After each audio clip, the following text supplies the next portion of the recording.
सिद्धेभ्यः ॐ नमः सिद्धेभ्यः ॐ नमः सिद्धेभ्यः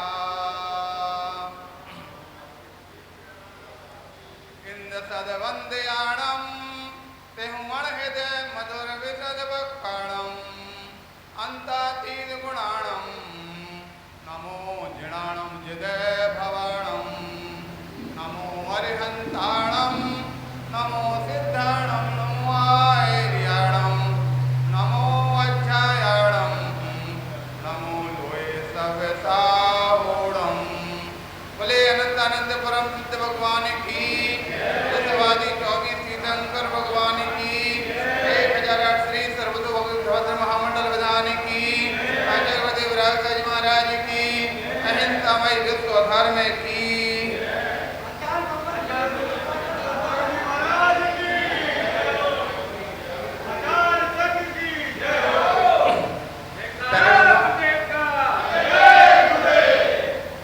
जिन पूजा ते सब सुख होए जिन पूजा बिन और न कोय जिन पूजा ते स्वर्ग विमान अनुक्रम ते पावे निर्वाण।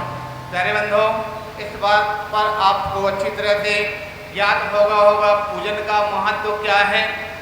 तो कहते हैं आपको क्या चाहिए, जब भी किसी प्रकार से बात करते हैं तो पूरब से पश्चिम उत्तर से दक्षिण चारों तरफ से एक ही आवाज गुंजायमान होती है, त्राहमाम त्राहमाम त्राहमाम।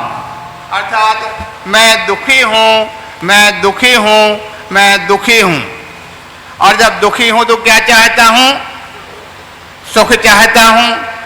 हर जीव सुख चाहता है, लेकिन सुख प्राप्त करने का उपाय क्या है। आज तक इस उपाय की ओर अपना उपयोग नहीं लगाया। सारी दुनिया भरे जो लोग हैं सुख की चाह में अंधी दौड़ में भागे चले जा रहे हैं। सुख कहाँ मिलेगा, कैसे मिलेगा और सुख का लक्षण क्या है, किसे कहते हैं सुख, आज तक इस बात का ही ज्ञान। आप बताओ, आप सारी दुनिया वाले सुख चाहते हैं, बताओ कहते किसे हैं सुख, कैसा होता सुख, सुख का लक्षण क्या है, किसी को ज्ञात है क्या, कोई बता सकते हैं सुख किसे कहते हैं। होगी ना शांति। सारी दुनिया सुख चाहती है लेकिन सुख से परिचित नहीं है, और जब तक आप सुख से परिचित नहीं होगे तो क्या प्राप्त कर पाओगे।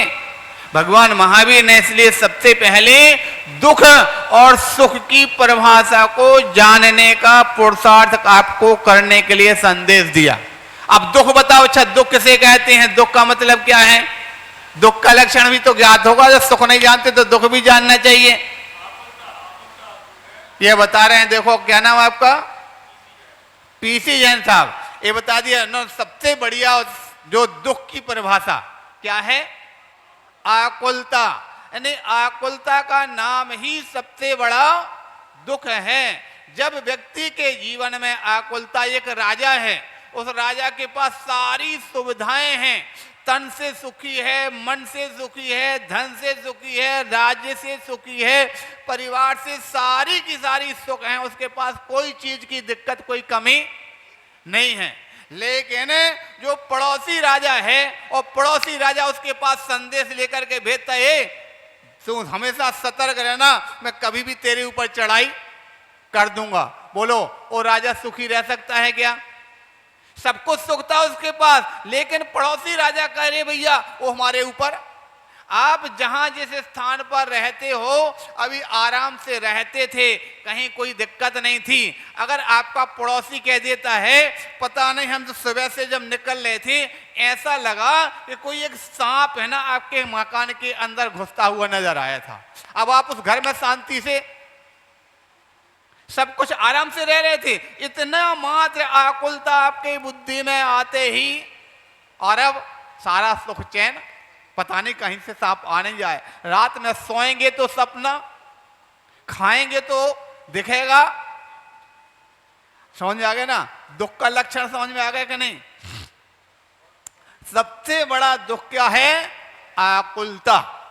और इसके विपरीत में सुख क्या है? निराकुलता। ठीक है ना? तो जहाँ सारी दुनिया के लोग जो निराकुलता रूप सुख है उस सुख को पहले तो जानते नहीं है, परिचित नहीं है सुख से। और जब तक उस चीज को आप जानोगे नहीं तो क्या प्राप्त कर सकते? हम अधिकांश लोगों से बोला करते हैं, अच्छा बताइए इस स्थान पर आपके मंदिर प्रांगण में एक बोलगा रखा है, उठा करके लाओ। बोलगा रखा है, उठा करके लाओ। कोई ला सकता है क्या? क्यों? क्योंकि हम उसको जानते। जब उसको जानते नहीं तो प्राप्त कैसे करें? जब आपने आज तक सुख को जाना नहीं तो प्राप्त कैसे करोगे? बोलगा लेकर के आओ, बताओ, ढूंढो पूरे कोई स्थान पर, मिल जाएगा क्या किसी को? और उसकी पहचान हम बता दे रहे हैं। बोलगा का मतलब है जिसमें यहां से बोले तो दूर तक सुनाई दे, उसका नाम है बोलगा। बोलो सही नाम आया कि नहीं आ गया? बोलगा बोलेंगे तो दूर तक सुनाई देता है, इसका नाम बोलगा है। बोलो अब कितनी देर लगेगी ढूंढने में? बोले महाराज आपके सामने। तो आगे समझ में?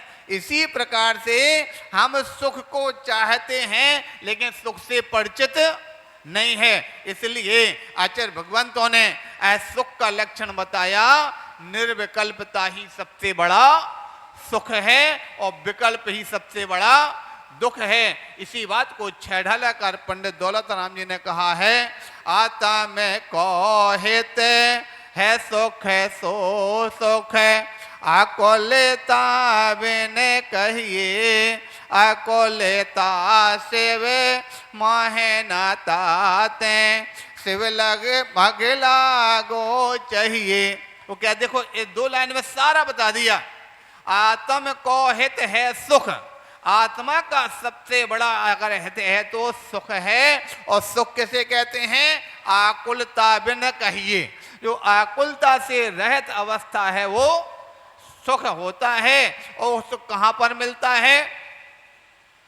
शिव आकुलता बिन कहिए, आकुलता से मोह न तातो।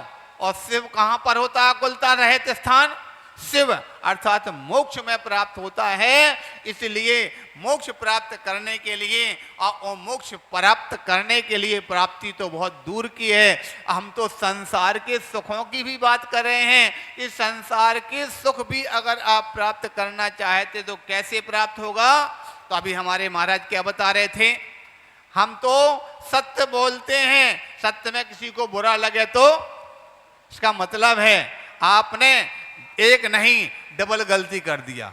स्वयं को बोल करके, पहले तुमने सत्य बोल करके सामने वाले का मन दुखाया और दूसरी ओर सामने वाले का मन जहां दुखता है तो सत्य सत्य नहीं होता।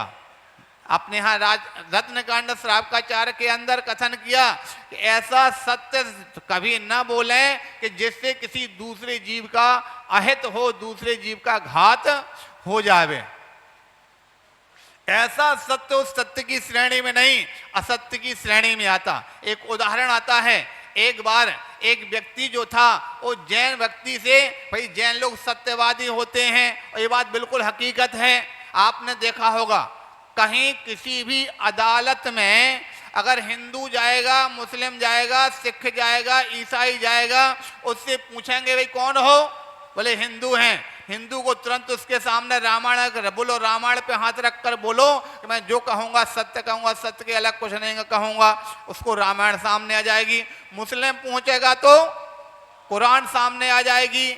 अगर ईसाई पहुंचेगा तो बाइबल आ जाएगी। और अगर उसके स्थान पे सिख पहुंचेगा तो गुरु ग्रंथ साहब आ जाएगा। लेकिन अगर जैन पहुंचेगा, बोलो कौन सा ग्रंथ आएगा? हैं? जैनों के लिए कोई वहां पर ग्रंथ होता ही नहीं। बात तो वही बता रहे हैं, जैनों का कोई ग्रंथ वहां पर नहीं रखा गया, क्योंकि उससे पूछते ही आप कौन हैं? जैन हैं। और जो जैन है तो वो बिल्कुल सत्य ही बोलेगा, उसको किसी ग्रंथ पे हाथ रखवाने की जरूरत नहीं है। अब आप समझ सकते हैं कि जैन को ना तो कोई ग्रंथ की जरूरत पड़ती है, और जैन कभी भी अगर बोलता है तो ऐसे शब्द बोलता कि जिससे सामने वाले का दिल ना दुखे, किसी जीव का घात ना हो। इसलिए आप सुन चुके हैं जैन लोग कैसे हैं, बोले अहिंसावादी हैं। अरे बात सामने वाले बड़े जीव की बात तो बहुत दूर की है, बोले चींटी को भी मारना पाप मानते हैं, चींटी को भी। लेकिन ध्यान रखना, चींटी को मारना तो पाप मानते हैं, लेकिन अगर इंसान मर जाए तो पाप। ऐसा कैसे हो गया भाई? चींटी को मारना पाप मानते, इंसान मर जाए तो उसका पाप नहीं मानते। घटना इस प्रकार से है, एक बार जब पड़ोसी राजा की बात चल रही थी, पड़ोसी राजा उस पर चढ़ाई करने के लिए बार बार कोशिश कर रहा था, तो वहां पर दूसरे राजा जिसके ऊपर चढ़ाई करने की बात करे तो उनका सेनापति था, वो जैन था। जब युद्ध करने के लिए उसके लिए और बढ़ा तो सेनापति ने कहा, अरे महाराज आप क्यों परेशान हो रहे, आप बैठो, इसको मैं कल से इसके युद्ध करने के लिए तो मैं ही काफी हूं। और सेनापति, उसको विश्वास था कि मेरा सेनापति जो है निश्चित रूप से विजय करके लाएगा, और सेनापति को दे दिया। जैसे आए युद्ध के लिए, लमाजमा आगे बढ़ता है, राज्य की सेना आगे बढ़ती है, शाम का समय होता है, एक स्थान पर पूरा सब लोग वहां रुक जाते हैं। और जब से रुकते हैं तो जैन साहब सेनापति थे, उन्होंने अपना किताब निकाली, पर्यूषण पर्व चल रहा है, और प्रतिक्रमण करने के लिए बैठ गए। जब प्रतिक्रमण करने बैठ गए तो लोग अन्य सैनिकों ने पूछा, महाराज राजा अपने सेनापति से, भाई सुनो ये काम करना। बोले कोई बात नहीं, थोड़ा शांत बैठो, हम अपने प्रतिक्रमण कर लेने दो। तो बोले प्रतिक्रमण क्या होता? बोले प्रतिक्रमण में हम जीवों से क्षमा मांग रहे हैं। जो कौन से जीवों से? बोले एक इंद्री, दो इंद्री, तीन इंद्री, चार इंद्री, पंचेंद्री, जो जो जीव हैं वो सब के लिए हमारे द्वारा क्षति घात हुआ, वो हम सबसे क्षमा मांग रहे हैं। जब इस प्रकार से एक व्यक्ति को शंका उत्पन्न, बोले रे जो दो इंद्रिय तीन इंद्रिय से तो क्षमा मांगता है, तो सामने पंचेंद्रिय जीवों को कैसे मारेगा? एक गुप्तचर जाकर के राजा के पास पहुंचा, बोले राजा साहब आपने कैसा हमारे पास सेनापति भेज दिया जो दो इंद्रिय तीन इंद्रिय से मारने के लिए क्षमा मांगता है? बोले अच्छा कोई बात नहीं, जो है अब तो निकल ही गए हैं, अब सेना को लौट के आने दो, जो होगा देखा जाएगा। और जब युद्ध हुआ, युद्ध में जाकर के उसने पड़ोसी राजा को अपनी युक्ति से, भक्ति से, शक्ति से वो बंदी बनाकर राजा के सामने पटक दिया। जब राजा के सामने लाके खड़ा कर दिया तो उस समय पर लोगों ने पूछा, बोले अरे महाराज आप तो कह रहे थे कोई एक इंद्रिय दो इंद्रिय से क्षमा मांगता है, इतने सारे लोगों से युद्ध करके उसको बंदी बना करके लेके आया। तो उस समय से जब जैन साहब से पूछा तो उन्होंने कहा कि मैं किसी निरपराधी एक इंद्रिय दो इंद्रिय जीव को भी किसी प्रकार से क्षति और कष्ट नहीं पहुंचाता हूं। किसी जीव को किसी अपने तन से, मन से, वचन से किसी प्रकार का कष्ट नहीं पहुंचाता हूं, किंतु अगर कोई मेरी स्वतंत्रता को छीनने लग जाए, मैं अपने आराम से अपने स्थान पर रहता हूं, मेरे लिए किसी प्रकार से कोई क्षति पहुंचाने लग जाए तो फिर हम छोड़ते भी नहीं हैं। हम किसी को छेड़ते नहीं हैं, और अगर कोई हमको छेड़े तो उसको हम छोड़ते नहीं हैं। प्यारे बंधु, जैन की ये विशेषता हुआ करती है कि वह है, इसीलिए जैन सिद्धांत में हिंसा जो है कितने प्रकार की बताई मालूम आपको? हिंसा 4 प्रकार की बताई। संकल्पी हिंसा, विरोधी हिंसा, उद्योगी हिंसा, आरंभी हिंसा। तो आरंभी हिंसा का तात्पर्य जो खेती, व्यापार, नौकरी इत्यादि में होने वाली हिंसा है, उस हिंसा को क्या छोड़ोगे आप? उद्योगी, उद्योग, व्यापार, कारखाना, उसको क्या छोड़ोगे आप? तीसरे नंबर पे है संकल्पी हिंसा के त्यागी होती है कि संकल्प पूर्वक निरपराधी किसी जीव का घात नहीं करेंगे, क्योंकि जो निरपराधी किसी अन्य प्रकार से जीव का घात करता है वो सबसे बड़ा कायर माना जाता। कई बार जब पर्यूषण पर्व में हिंसा की बात आती है तो कई बार लोग बोलते हैं कि बनिया लोग डरपोक होते हैं, वो कायर होते हैं, जो किसी प्रकार से जीवों को इस प्रकार से कहते हैं हिंसा की बात करने वाले। तो हम आपसे पूछना चाहते हैं, क्या भगवान महावीर स्वामी क्या वो कायर थे? क्या भगवान राम क्या वो कायर थे? लेकिन अहिंसा में सबसे पहले अगर नाम आता है तो भगवान महावीर और भगवान राम का। उन्होंने जीवन निरपराध जीवों को जीवन दान दिया, वो अहिंसा होने वाला कभी कायर नहीं बल्कि वीर नहीं महावीर हुआ करता है। प्यारे बंधु, तो आप यहाँ पर बात चल रही थी, हमको ऐसी अहिंसा चाहिए कि जिसमें हम भी शांति और निर्विकल्प होकर के जिएं और सामने वाले के लिए भी किसी प्रकार की क्षति ना हो, वह सबसे बड़ी अहिंसा है। तो बात चल रही थी कि जैन के लिए कहीं कोई किसी प्रकार का ग्रंथ नहीं होता कि इस प्रकार से, क्योंकि कभी कभी बड़ी मजे की बात आ जाती है। एक छोटी सी हमारे घटना याद आई। एक बार क्या हुआ, एक व्यक्ति जो था उसको किसी प्रकार से केस में पकड़ा गया, और केस में जब पकड़ा गया तो उसके लिए कहा कि भाई एक कौन, तुम किसकी आराधक हो? तो बोले मैं गीता को मानता हूँ, कृष्ण को मानता हूं। तो उस समय उसके लिए सामने गीता आकर के दिखाते हैं, बोले साहब गीता पे हाथ रख करके बोलो, मैं जो कहूंगा सत्य कहूंगा, सत्य के अलावा कुछ भी नहीं कहूंगा। तो बोले मैं तो नहीं रखूंगा। बोले नहीं, तुमको रख करके बोलना पड़ा। बोले नहीं, मैं तो नहीं रखूंगा। बोले क्यों भाई, क्या बात है, क्यों नहीं रखेगा? तो उस समय बोलता है, अरे मैंने एक बार एक सीता पे हाथ रखा था तो 25 जूते मेरे सिर पे पड़े थे, अब मैं गीता पे रखूंगा तो पता नहीं क्या हाल होगा, इसलिए मैं गीता पे हाथ नहीं रखूंगा। प्यारे बंधु, ये तो हमने यहाँ पर मजे की बात। तो यहाँ पर कहने का तात्पर्य है, जिन पूजाते सब सुख होए, अगर आप अपने मन को रोक करके भगवान जिनेंद्र की भक्ति आराधना करोगे तो संसार के सब प्रकार के सुख आपको ढूंढने नहीं पड़ेंगे, बताने नहीं पड़ेंगे, मांगने नहीं पड़ेंगे, कहना नहीं पड़ेंगे, अनायास ही सारे सुख आपको प्राप्त हो जाएंगे। इसलिए हम अपने जीवन में जिन पूजा ही अपने आप में बहुत बड़ा एक रहस्यमय व्यक्ति के जीवन का मोक्ष का सारे चीजों उसके अंदर बता दी। जिन पूजाते हैं सब सुख हो, जिन पूजा बिन और न कोई, जिन पूजाते हैं स्वर्ग विमान। कई बार लोग बोलते हैं इसने ऐसा कर दिया, इस पर पाप लग गया, ऐसा कर दिया पाप लग गया, ऐसा कर दिया पाप लग गया। और पाप लग गया तो कहां जाएगा?